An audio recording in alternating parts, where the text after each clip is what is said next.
I'm Schimp, and this is my story. In May 2009, Ryan and I got married, and about a year and a half after we got married, we decided that we were ready to start a family. So after a year of trying and not getting pregnant, we had some testing done. I was referred to a fertility specialist, and I was diagnosed with a mild case of endometriosis, and I had to have a procedure done. When we went for our follow-up, we were told that we only had a 20% chance of getting pregnant on our own. I knew that even though the doctor said that our chances with God were still 100%. We waited a while, and I still was struggling with, should I do this? Should I not do this? We decided to do the artificial insemination. We did it 2 times, and it didn't work. And it was definitely hard going through that, seeing all of your friends and your family getting pregnant and having children of their own whenever you were desiring it so much yourself, and it just wasn't happening for you. Mother's Day 2014 was my breaking point, and it was the turning point for me.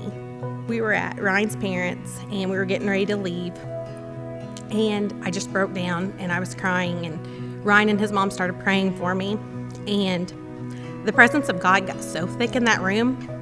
I had experienced the presence of God, but not on this level. And I just cried out to God, and I was like, I can't do this anymore. And next thing I know, I'm laughing and I'm crying. And this went on for a couple hours. And one thing that God told me was that I was going to have a son and that I was to name him Nathaniel. From that point on, things were different. I wasn't pregnant that next month or the next month after that, but it was just I had that peace, and I just stood on that God's promises are yes and amen. We went back in October and to see what our next step was, and the fertility specialist told us it would be to do in vitro. After we left there, I was just looking at the price sheet, and I'm just like, how are we going to do this? At that moment, I actually was expecting, but I didn't know it yet. I did end up miscarrying. Whenever we were going through all those hard appointments, one night when Ryan and I came home, the light was on in the nursery, and we didn't remember leaving that light on. And at that moment, I felt like God had told me that my light still shines. In March, we actually conceived, and on Easter, we found out that we were pregnant. And whenever we found out that I was having a girl, I wanted to name her Nora.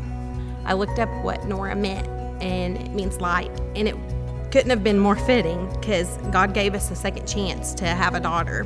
Whenever we decided that we wanted to have another child, within a month we were expecting. When we found out we were having a boy, of course we were going to name him Nathaniel. The takeaway from this is if God has gave you a promise, do not give up on it. What he says he's going to do, he's going to do. My family and I, we are living proof of that.